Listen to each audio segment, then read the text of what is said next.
In the wake of matriarch Colin's passing, her will revealed a shocking division of her estate. Charles, the devoted son who had always been close to his mother, received an old hunting cabin.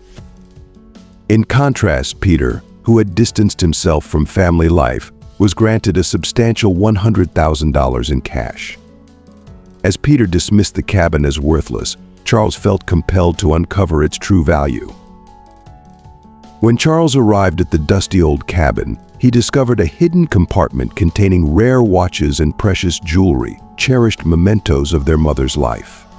The revelation was both a financial boon and an emotional treasure, offering Charles a profound connection to his late mother. However, the discovery sparked a dangerous spiral for Peter, who, struggling with gambling losses and mounting debt, became consumed with envy.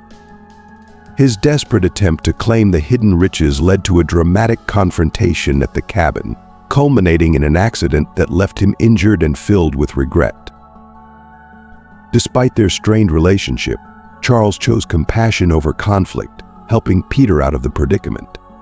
This act of kindness marked the beginning of a challenging but hopeful path toward reconciliation. In the end, the cabin, once a symbol of discord, transformed into a place of healing, symbolizing a new chapter for the brothers as they work to mend their fractured bond. If you are not subscribed, I recommend you subscribe and activate the bell so you don't miss any videos. In the wake of matriarch Colin's passing, the family was left reeling from the profound shock of her death. The reading of her will, conducted in the dimly lit, time-worn office of the family home, unveiled an inheritance that starkly highlighted the emotional chasm between her two sons, Charles, the eldest and once the closest to their mother, and Peter, the youngest, who had grown increasingly detached as he immersed himself in his urban lifestyle, were both present, though their attitudes toward the proceedings were markedly different. The atmosphere was charged with palpable tension as the lawyer, a stoic figure behind his desk, prepared to reveal the contents of the will. Charles sat with a quiet dignity, his eyes reflecting a mixture of anticipation and reverence. Peter, on the other hand, exuded impatience, frequently glancing at his watch with an air of barely concealed irritation at the ceremony's formality. When the lawyer finally began to read, his voice cut through the thick silence with the gravity of his words. Charles Collins, you are to inherit the hunting cabin situated in Pine Forest, along with all its contents. Peter's reaction was immediate and dismissive. A mocking smirk curled his lips as he scoffed. A hunting cabin? Really? What are you going to do with an old, decrepit building in the middle of nowhere, Charles? Charles's demeanor remained composed, though a storm of emotions churned within him. It's not just an old cabin, Peter.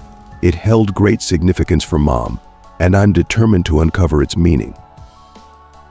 Peter's laughter was sharp and derisive as he shook his head, still caught up in his sense of superiority. Good luck with that. As for me. The lawyer's gaze was unchanging as he turned his attention to Peter. Peter Collins, you are to receive a cash inheritance of $100,000. Peter's face brightened instantly, his eyes gleaming with avarice. Now that's an inheritance worth something, he declared, his voice dripping with satisfaction. The will's revelations laid bare the growing divide between the brothers. Peter's dismissive attitude toward the cabin underscored his lack of connection to their mother's legacy, viewing it as nothing more than a cumbersome relic. In contrast, Charles felt a profound, almost sacred connection to the cabin, seeing it as a tangible link to his mother's memory. He resolved to honor her by delving into its significance, even as Peter continued to express his disdain. I can't believe you're going to waste your time with that, Peter said, his tone laced with scorn. But good luck, brother. I'll be putting my money to far better use. Charles drew in a deep, steadying breath, pushing aside Peter's mocking jabs with a resolve that only deepened his sense of purpose. Everyone chooses their path, Peter, he said firmly. I'm heading to the cabin this weekend. I'm convinced there's more to discover than you realize. The following weekend, Charles set off for the cabin in Pine Forest. The journey was an odyssey in itself, with a winding road snaking through a lush canopy of towering trees that created a natural tunnel of greenery overhead. When he finally arrived, the cabin stood before him, cloaked in layers of dust and cobwebs, a silent testament to years of neglect. "Well, here we are," Charles spoke softly to himself, his voice betraying a mixture of apprehension and anticipation. "Let's see what secrets you hold." Stepping inside, Charles was greeted by a musty, heavy air that clung to the old wooden beams and furnishings. The smell of aged timber and forgotten memories filled his senses as he began to navigate through the clutter of bygone eras. Old furniture, draped in sheets of dust, and various trinkets seemed to whisper tales of the past. As he moved a particularly ancient bookshelf, his eyes caught sight of something intriguing, a floorboard that appeared slightly askew. "This could be something," he murmured, his heart quickening with a blend of curiosity and excitement. He knelt down and carefully pried the floorboard loose, revealing a hidden compartment beneath it. His hands, now trembling with a mix of exhilaration and anxiety, reached into the concealed space. Within the compartment lay a meticulously preserved wooden box, its surface worn smooth by time. Charles's breath caught in his throat as he lifted the lid, revealing an assortment of rare and exquisite watches alongside antique jewelry, each piece lovingly stored and protected. Charles's eyes widened in astonishment as he took in the sight before him. "Incredible," he breathed, his voice filled with awe. "This is truly remarkable." The discovery was not just a treasure trove of valuables, but a poignant link to his mother's hidden past, one that filled him with a profound sense of wonder and connection. Charles stood in awe, his heart swelling with emotion as he beheld the relics before him. These items were not merely valuable, they were poignant fragments of his mother's life, each piece imbued with profound sentimental worth. He felt an intense connection to her, as if her spirit was guiding him through this remarkable discovery. The cabin, once dismissed as insignificant, revealed itself as a hidden treasure trove of memories and moments cherished by his mother. "Now I understand," Mom, Charles whispered reverently, cradling one of the antique watches in his hands. "You must have known I'd find this, didn't you?" With a heart brimming with gratitude and a renewed sense of purpose, Charles resolved to safeguard and honor this precious legacy. He knew that, regardless of Peter's dismissive attitude or scornful remarks, he would protect this inheritance with all his might. In stark contrast, Peter wasted no time in squandering his newfound fortune. Enticed by the allure of instant gratification and the thrill of high-stakes gambling, he plunged headlong into a world of risk and chance. Initially, fortune seemed to smile upon him, but it wasn't long before the tides turned. Losses began to accumulate, and with them, mounting debts that shadowed his every step. "Looks like your luck is running thin," Peter, one of his gambling acquaintances, remarked, observing Peter's successive failures at the poker table. "It's none of your concern," Peter retorted sharply, his frustration palpable. "I just need one big win to turn it all around." Yet, the night held no favor for him. Defeated and disheartened, Peter left the casino, his hopes dashed. In an attempt to numb his sorrows, he wandered into a nearby bar. There, amid the dimly lit ambience and the clinking of glasses, he unexpectedly ran into Mike, an old friend from his youth.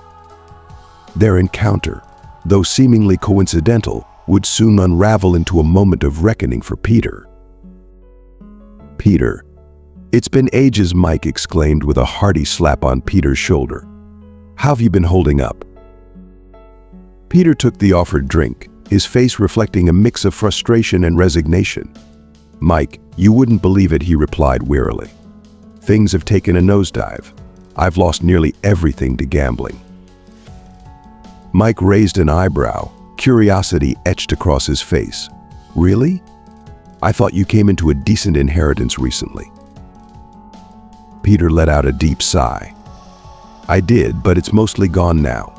I wasn't as fortunate as I'd hoped to be. Mike's expression grew thoughtful.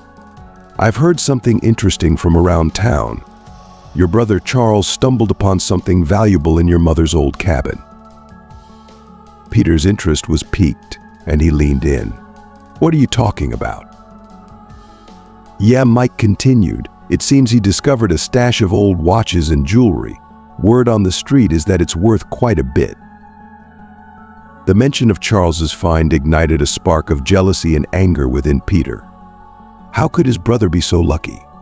As he drove home, his mind replayed their childhood memories. He had always felt overshadowed by Charles, the favored son who seemingly excelled at everything. Why does he always get everything? Peter muttered bitterly to himself.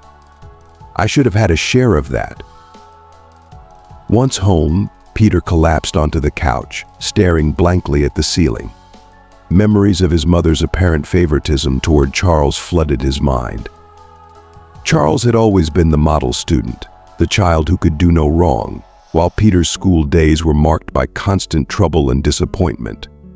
The sense of unfairness gnawed at him, fueling his resentment as he grappled with the bitter reality of his own squandered fortune. Peter's mind churned with resentment as he replayed old memories, each one fueling his envy. I remember that day Mom had to pick me up from the police station, he thought bitterly. She was so disappointed, her face full of disapproval. Yet, when Charles won that science award, she was all smiles, bursting with pride. The pangs of jealousy gnawed at Peter, a bitter reminder of what he perceived as his mother's favoritism towards Charles. The recent discovery of valuable items in the cabin only deepened his conviction that Charles had always been the favored one. Driven by a sense of injustice, Peter began scheming about how he could stake a claim to part of Charles's newfound fortune. He can't just keep everything for himself, Peter resolved, his mind racing with plans. I've always been left out, but not this time. I'm going to get what I deserve. With a heart heavy with grudges and simmering with envy, Peter made a firm decision he would find a way to claim what he believed was rightfully his, no matter the cost. Meanwhile, Charles was in the kitchen, preparing tea, when Ellen walked in. Her presence brought a comforting warmth to the room, her eyes sparkling with a special kind of light that Charles adored. How was it at the cabin? Ellen asked tenderly, gently cradling her belly as she approached him. Charles's face lit up with a genuine smile. It was incredible, Ellen. I discovered a secret compartment hidden in the cabin, filled with old watches and jewelry. It's as if Mom left behind a treasure for us to find. Ellen's eyes softened with joy as she wrapped her arms around Charles in a loving embrace. That's truly wonderful, my love. But what do you plan to do with all these treasures? Charles let out a deep sigh, his mind torn between conflicting emotions. I'm not sure what to do, he admitted. Part of me thinks we should sell everything to ensure our financial stability, but another part feels that these items should be kept as a tribute to Mom's memory. Ellen's gaze was filled with concern as she searched his eyes. What about Peter? Do you think he'll accept this without causing trouble? Charles shook his head, a shadow of worry crossing his face. I doubt it. His envy is already apparent.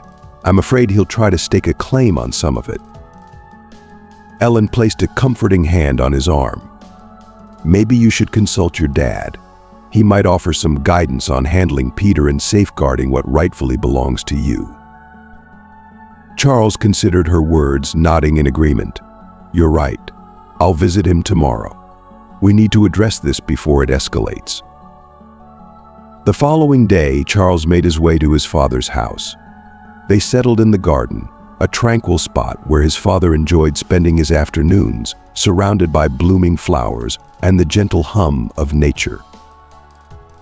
Dad, there's something important I need to discuss with you, Charles began, recounting the discovery he'd made in the cabin and his growing apprehension about Peter's reaction.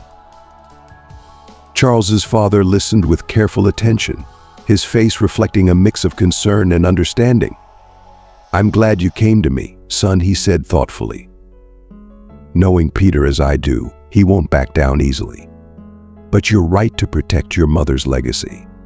It's your right, and it's important to ensure it's preserved properly." "I just want to do what's right," Charles said, his voice laden with frustration. "But I'm afraid of creating more tension within the family."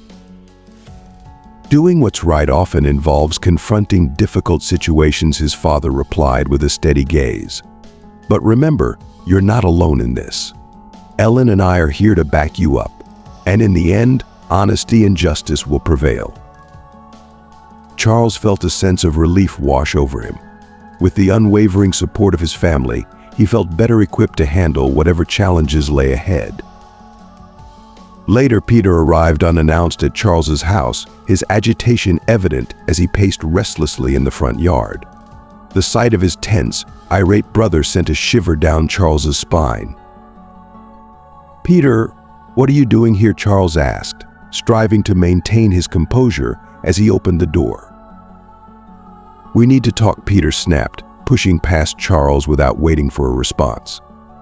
"I heard you found a bunch of valuable stuff in the cabin. Watches, jewelry, is that true?" Charles sighed, bracing himself for a difficult conversation.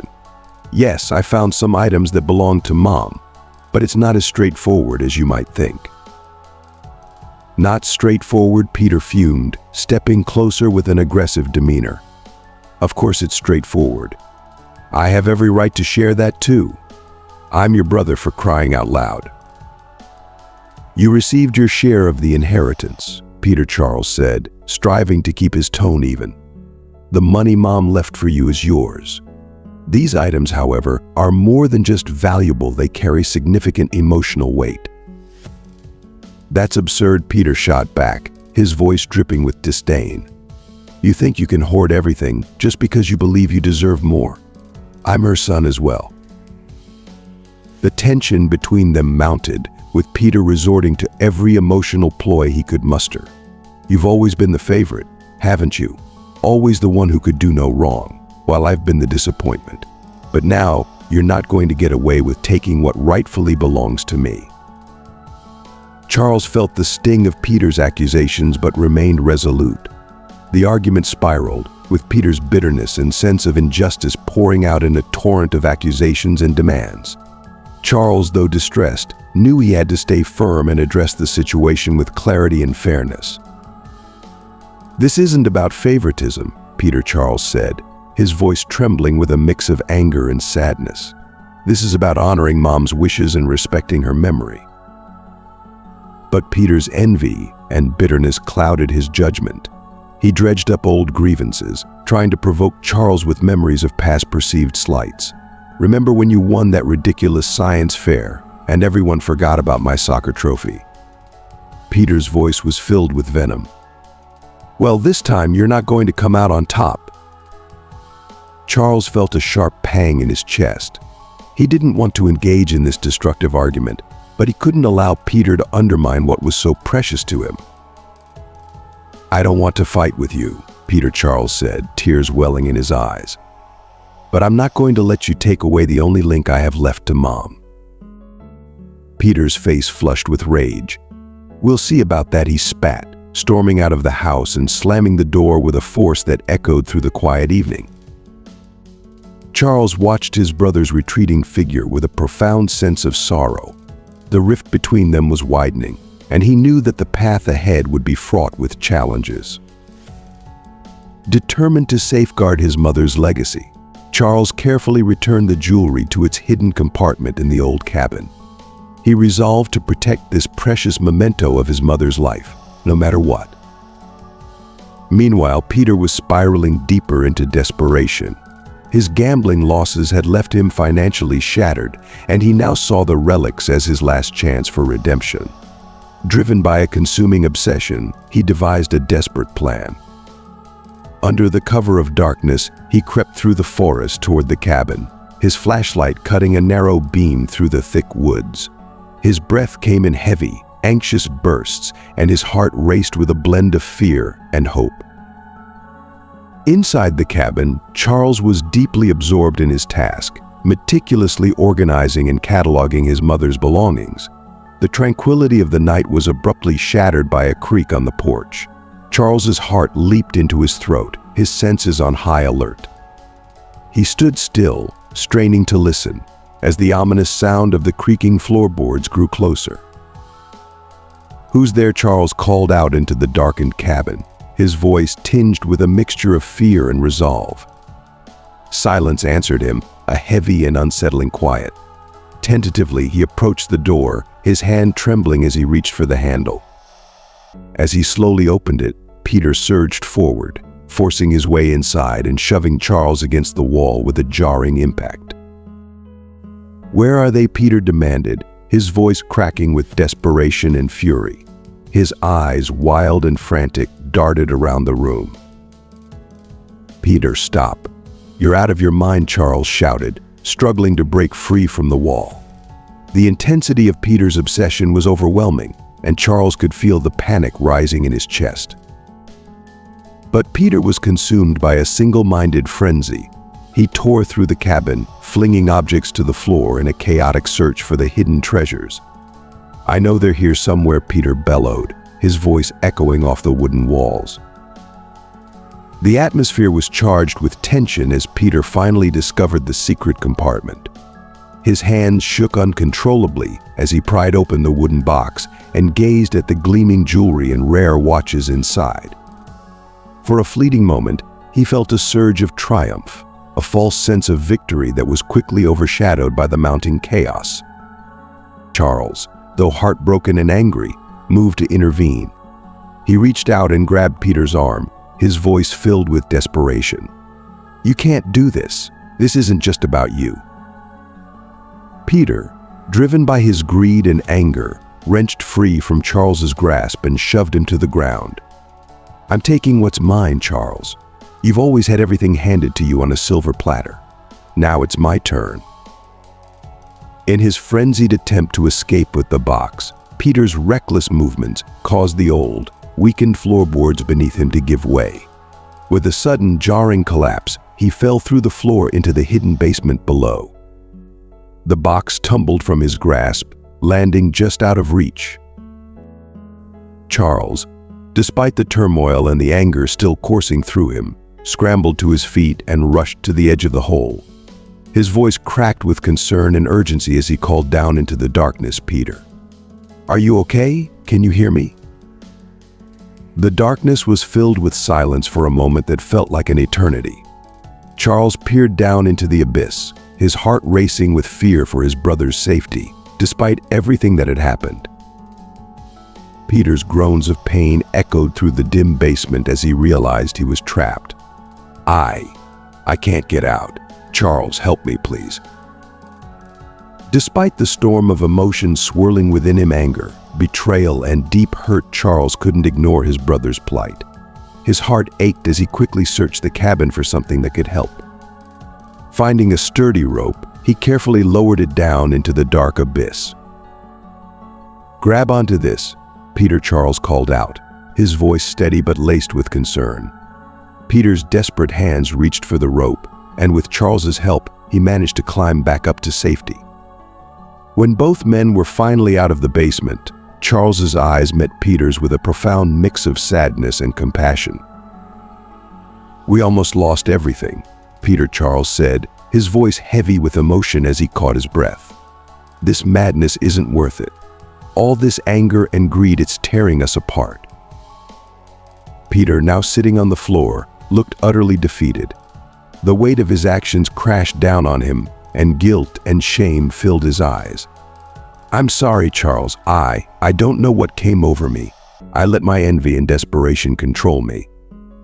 Charles, his own heart aching, knelt beside his brother and placed a reassuring hand on his shoulder. "It's not too late to turn things around, Peter. We can face this together. We can rebuild and mend what's broken." Peter's eyes filled with tears as he looked up at Charles, the enormity of his wrongs beginning to sink in. "I don't deserve your forgiveness, Charles, but I promise you I'll try to make things right. I'll work on being better." The incident at the cabin marked a pivotal moment in their fraught relationship. Peter began to confront the depth of his mistakes and sought help for his gambling addiction, embarking on a slow but determined path to redemption. Meanwhile, Charles remained steadfast in his resolve to protect and honor their mother's legacy. The cabin, which had once symbolized conflict and division, gradually transformed into a place of healing and reconciliation. It became a symbol of their renewed bond and a reminder of the values they needed to uphold. In the midst of all this, Charles faced another daunting challenge. Judge Thompson expressed his concerns about the upcoming court hearing. "We have to be prepared for every eventuality," Judge Thompson said, worry etched on his face. Thompson nodded in agreement. "But with the documents you have and your mother's testimony, we have a strong chance of prevailing." Back at home, Charles and Ellen were deep in conversation about their strategy for handling the legal battle while maintaining family harmony. Ellen, with her protective hand resting on her belly, suggested perhaps mediation could be a viable option before we head to court. It might help us resolve things with less animosity. Charles considered this and nodded thoughtfully. "You're right. Mediation could be a way to address the issues without escalating the conflict further. I'll reach out to Mr. Thompson to discuss this possibility." As the court date loomed closer, the tension in their lives grew palpable. Each day seemed to carry new anxieties and worries, and Charles felt the immense weight of responsibility bearing down on him. Yet every time he saw Ellen tenderly caressing her growing belly, he was reminded of the importance of what he was fighting for. This family, this legacy, and the future of his child were worth every effort and sacrifice. Charles glanced around the room, feeling the weight of the situation.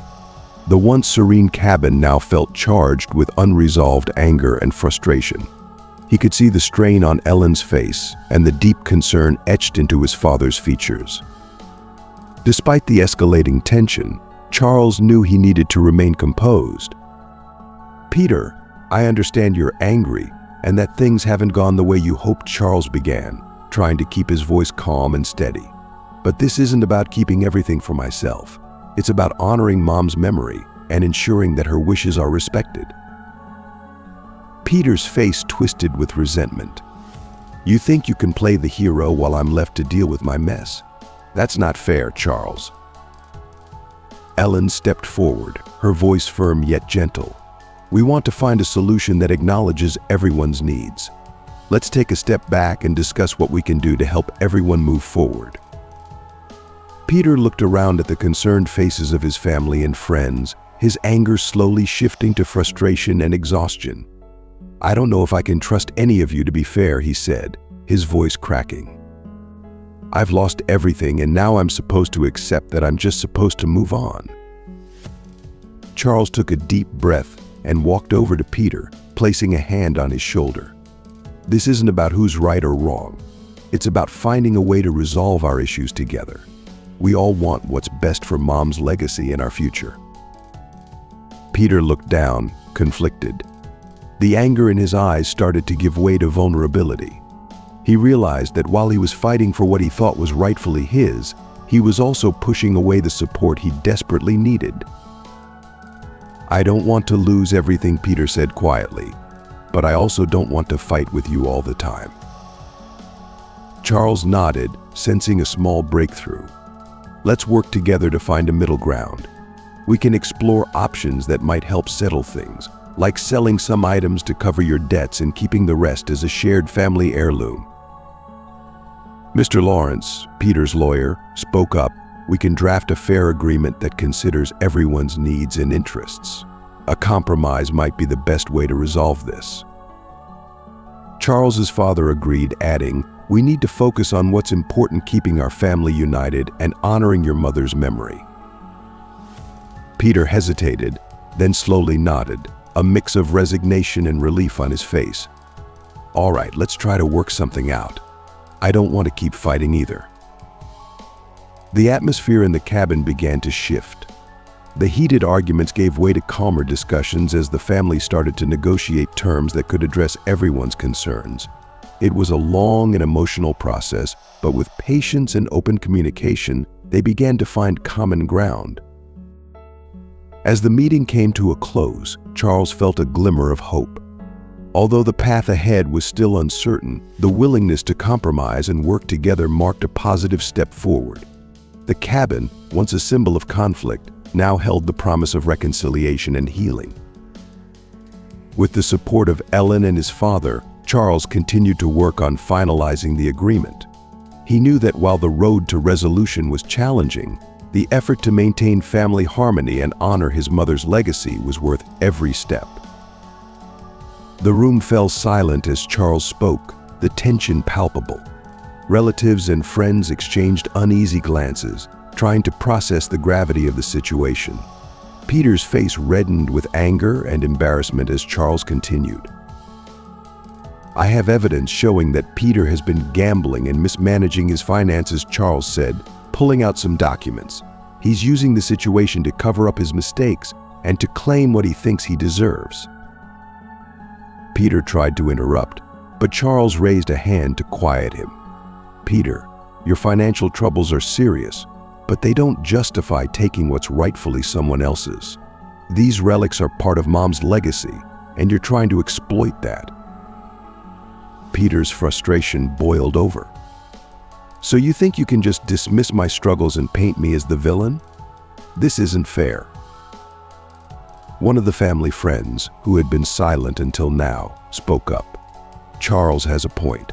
We all know Peter has been struggling, but that doesn't mean we should ignore the rightful claims of Charles.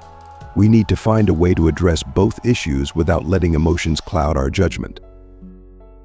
Peter looked around the room, seeing the growing support for Charles's position. He realized that his tactics had backfired and that his attempts to sway public opinion might not be enough to win the day. He was running out of allies and time. Charles's father, who had been listening with concern, finally spoke. "Peter, this isn't just about you or Charles. It's about respecting our family's history and what Mom intended. We need to handle this with integrity, not by using the family against itself." Peter's shoulders slumped, the weight of the confrontation sinking in. He knew he had to change his approach or risk losing everything. "All right," he said quietly, "I'll back off for now. But I need help. I can't do this alone." Charles, though still hurt, saw the sincerity in Peter's plea. "Let's not make this worse. We can seek mediation and find a way to address your financial situation separately from Mom's relics." Peter nodded, and Charles could see that his brother was beginning to grasp the seriousness of the situation. The meeting concluded with a tentative agreement to pursue mediation and work towards a fair resolution, aiming to avoid further courtroom battles. As Charles left the meeting, he felt a mixture of relief and apprehension. The road ahead was still uncertain, but the steps toward resolution and reconciliation were a hopeful sign. He was committed to ensuring that their mother's legacy would be honored while helping Peter find a path to recovery. In the days that followed, Charles and Ellen worked diligently with Mr. Thompson to prepare for the mediation process. They focused on presenting their case clearly and fairly, aiming to reach a resolution that honored their mother's memory and addressed Peter's needs. The mediation sessions were intense but productive. With the help of a neutral mediator, Charles and Peter began to communicate more openly about their concerns and desires. Slowly but surely, they started to understand each other's perspectives. By the end of the mediation, an agreement was reached. Peter would receive financial support to help with his debts, and the relics would be preserved as a shared family legacy, with Charles taking primary responsibility for their care. Both brothers agreed to regular meetings to ensure that any further issues were addressed amicably. Charles knew that the journey to full reconciliation would be ongoing, but he was hopeful that the lessons learned and the efforts made would pave the way for a more harmonious future. The weight of the situation was palpable, and the family's divide was evident. Charles felt a deep sense of responsibility, knowing that this conflict was not just about possessions, but about the values and legacy their mother had left behind.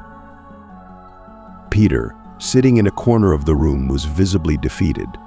The initial shock of his debts being exposed had given way to a deeper realization of his own mistakes. He glanced around, seeing the mix of disappointment and sympathy in the faces of their relatives. It was clear that the support he had hoped for was slipping away. Charles, feeling a pang of sympathy despite everything, approached his brother once more. "Peter, I want to help you, but not at the cost of betraying what Mom meant to us. You need to face up to your mistakes and find a way to resolve them without resorting to desperate measures."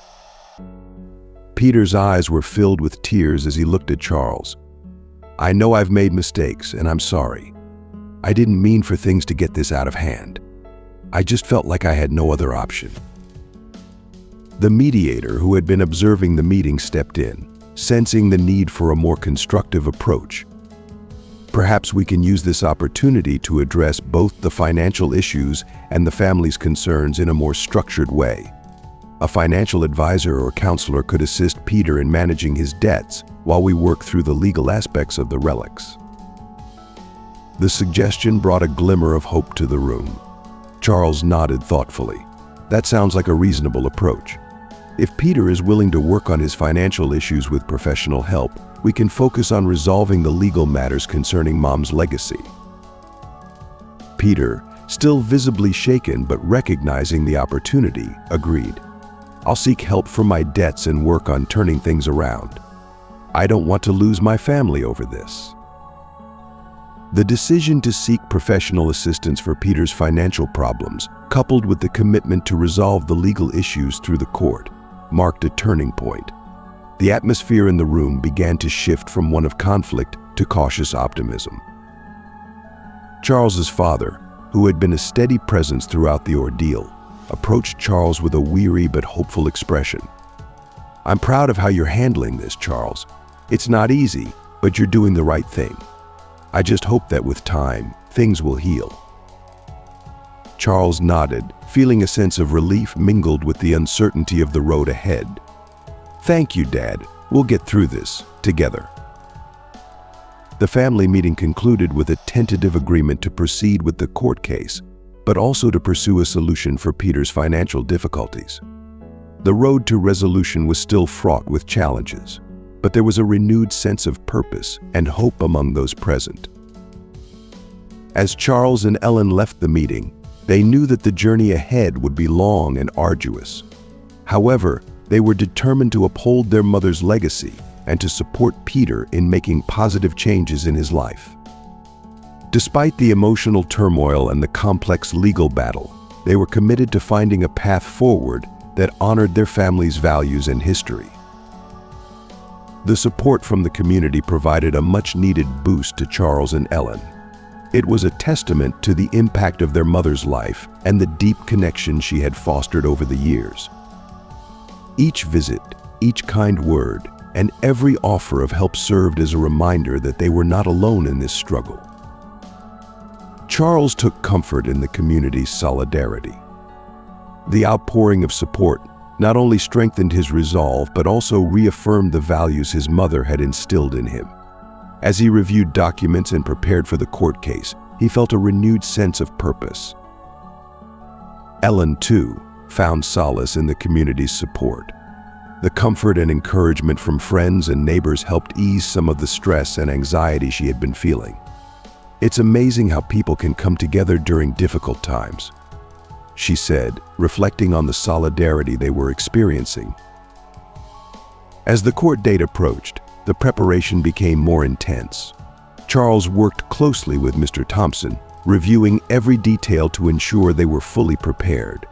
The emotional and legal stakes were high, but the support from the community gave Charles and Ellen strength. Peter, meanwhile, began to show signs of genuine remorse. He attended counseling sessions and sought financial advice, taking his first steps toward addressing his gambling issues. The process was slow, but he was committed to making amends.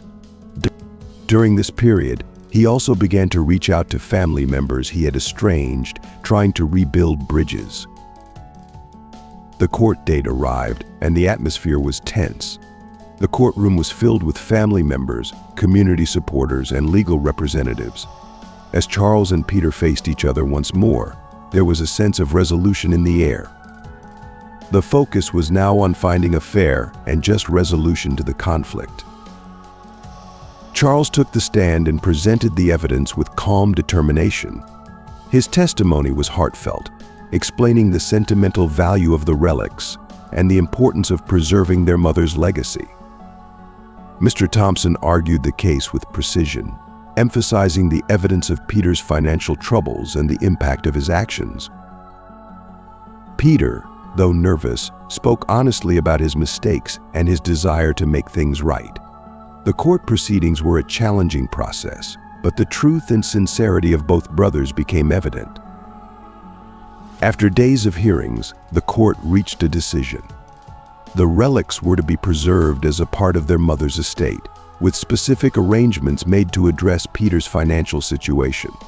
The judge's ruling emphasized the need for fairness and the importance of family reconciliation. As the verdict was announced, a sense of relief and cautious optimism settled over the room. The legal battle had been won, but the real victory was in the healing and rebuilding of relationships. In the end, the legacy of their mother was preserved, and the family found a way to navigate their differences with grace and renewed hope. The cabin, once a battleground, became a symbol of their shared history and a place where healing and new beginnings could take root. As Charles and Peter met with their lawyers, the atmosphere was tense but filled with a glimmer of hope. The discussions focused on finding a compromise that would address both parties' needs and avoid the emotional and financial costs of a court battle.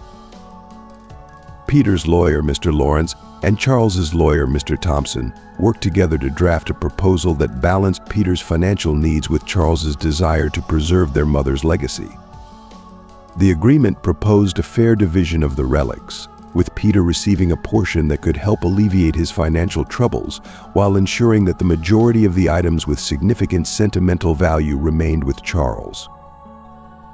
The brothers, though still apprehensive, reviewed the proposal carefully. Charles, understanding the importance of resolving the situation, suggested a structured plan for Peter to address his debts and seek financial counseling as part of the agreement. Peter, in turn, agreed to work towards rebuilding his relationship with the family and addressing his gambling issues as a condition for the agreement. After several hours of negotiation and fine-tuning, the agreement was reached.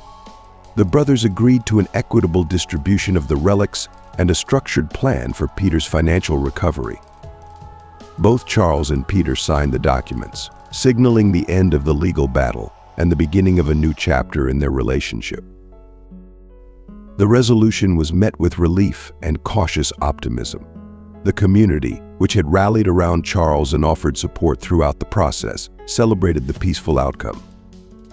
The courthouse, which had once been a symbol of conflict, now felt like a place where hope and reconciliation had triumphed. Charles and Peter walked out of the courthouse together, their interactions marked by a newfound respect and understanding. While the road to rebuilding their relationship would be long and challenging, the resolution of the legal dispute was a significant step forward. The cabin, once a site of intense family strife, was now a place of reflection and reconciliation. Charles and Peter spent time together at the cabin, working through their differences and starting to heal old wounds. Their conversations, once fraught with anger and resentment, became opportunities for genuine dialogue and mutual support. As weeks turned into months, Peter began to show positive changes. He attended financial counseling, worked on resolving his debts, and made sincere efforts to reconnect with family members. Charles, while cautious, supported Peter's journey toward redemption and was hopeful that their relationship could be rebuilt on a foundation of trust and understanding. The family, though still navigating the aftermath of the conflict, found solace in the progress made. Charles and Ellen continued to receive support from their community, and their shared experiences brought them closer together. The legacy of their mother was preserved, and the bonds of family, though tested, remained strong. The cabin, now a symbol of both past conflicts and future hope, stood as a testament to the power of forgiveness, reconciliation, and the enduring strength of family. Charles and Peter, having faced their challenges and found a way to move forward, looked toward a future where their relationship could grow and heal, guided by the lessons learned from their struggles.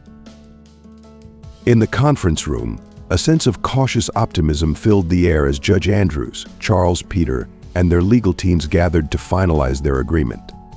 Judge Andrews glanced around the room, hoping for a resolution that would spare the family further distress. Peter's lawyer, Mr. Lawrence, presented a detailed proposal. The plan aimed to balance Peter's financial needs with Charles's wish to honor their mother's legacy. After thorough discussions, the agreement was refined. Charles would retain the most valuable relics, including the family jewels, which held significant sentimental value. The remaining items, which were less personally meaningful but still valuable, would be sold. The proceeds from these sales would help Peter address his gambling debts. Peter, though apprehensive, agreed to the terms. He committed to seeking professional help for his gambling addiction and acknowledged that this resolution would be final. The agreement was presented to Judge Andrews, who reviewed the details with a thoughtful expression. "This is a fair and considerate resolution," Judge Andrews said, nodding approvingly. "It addresses the concerns of both parties and reflects a constructive way to resolve the dispute. I commend both sides for reaching this agreement." With the judge's approval, the legal matter was officially settled. Charles and Peter left the courthouse with a renewed sense of relief. The agreement marked a turning point in their relationship and offered a chance to move forward from the conflict that had tested their family. The process of healing began immediately. Charles and Ellen embraced their newfound peace, focusing on preparing for the arrival of their child. The community continued to rally around them, providing support and sharing in the joy of the positive outcome. Ellen's strength and the couple's dedication to each other were sources of inspiration for those around them. Peter, although still facing challenges, took significant steps toward recovery. He enrolled in a gambling addiction program and began to address his financial issues with newfound resolve. The support from his family, despite the past conflict, gave him a renewed sense of hope and motivation. As time went on, Charles and Peter worked on rebuilding their relationship.